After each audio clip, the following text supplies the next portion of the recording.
Hello, I'm Beverly Thompson, filling in for Amy Blaylock. Welcome to City Hall this week.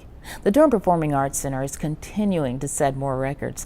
The center's just completed its sixth season, had 76 sellout performances, and 14,081 season seat holders for a SunTrust Broadway series. The season featured 179 performances, which drew more than 383,000 guests, and 64 concerts, comedy, and special events.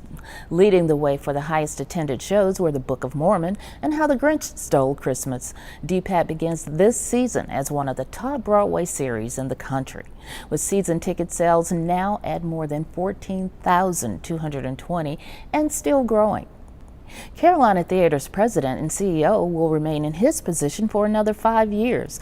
Bob Nocek's contract has been extended through June 30th of 2019. Since Nocek took over management in 2010, the theater has seen big revenue growth and major expansion of live events and film programming. In 2013, the theater reported its first profitable year in 5 years. Here's a note for drivers who travel on and around Foster Street. Foster Street between Hunt and Corporation Streets will be closed through the end of October. The closure is necessary so that the Liberty Warehouse building can be demolished. Traffic is detoured onto Rigsby Avenue.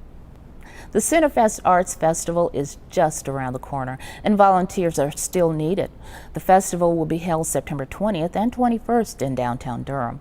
This year's festival will feature 140 visual artists, over 70 performing acts, a creative kids zone, and locally sourced foods and international cuisines. But all of this wouldn't be possible without the help of many volunteers. To find out how you can get involved, visit centerfest.durhamarts.org. Some of the Triangle's mayors are getting in on the Ice Bucket Challenge, and Durham was not to be outdone. We'll have all the details when City Hall this week continues. If you drive buzzed, it could cost you around $10,000. You'll face major legal fees, major fines, and steep insurance penalties. You could lose everything. Buzzed, busted, and broke. Because buzz driving is drunk driving. I've come up with the family emergency plan. What is it? It's difficult to talk about, so I'm not telling you. I'm so glad I won't have to remember anything. Me too. Visit ready.gov/kids for tips and information. Can you help me with this? My new dad teaches me all kinds of stuff. Sure. He helps me with homework. That would be 3.6795. Thanks. Yep. He helps me with my decision making. I wouldn't use this one. Ever. And he's even teaching me how to drive. And that's why cars have bumpers. I'm learning so much. You don't have to be perfect to be a perfect parent. Thousands of kids in foster care will take you just as you are. Welcome back. Latin music lovers are counting down the days for this year's Latino Festival.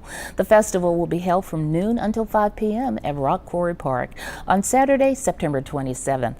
The annual event shares Latino and Hispanic traditions and folklore with Durham residents through food, music, and arts and crafts. So don't sit this one out. Be sure to mark your calendars today. And while you're at it, remember to hold September 6th open for the next Bull City Play Streets. This free event is open to the public and gives kids of all ages a supervised place to enjoy sports, games, line dancing, fitness classes, jump roping, and much more.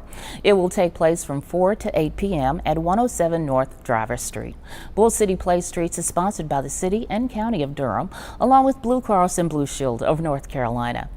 And finally, Raleigh Mayor Nancy McFarland threw down the challenge, and yes, with the help of third graders at Holt Elementary School, Durham Mayor Bill Bell readily accepted. All right, I'm here today at Holt Elementary School on a beautiful day with beautiful kids, beautiful teachers, and a beautiful setting.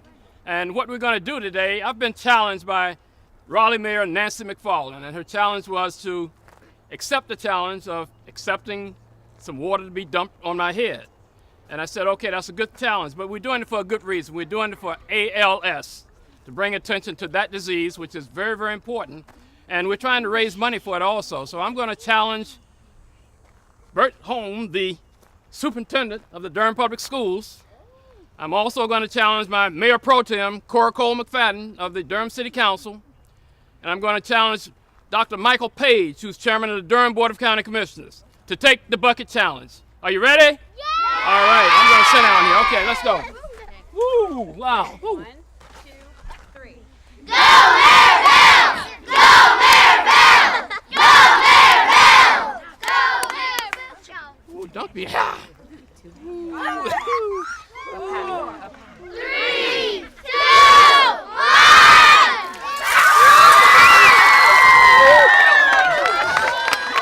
All right. All right. All right. Thank you.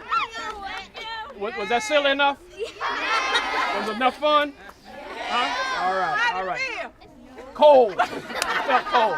Of course, all the fun was part of the effort to draw attention to ALS and donate money to a worthy cause. Many thanks to the Holt Elementary School for helping to make this Ice Bucket Challenge a success.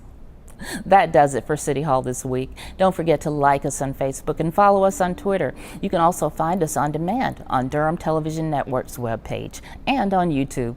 I'm Beverly Thompson. Thank you for joining us.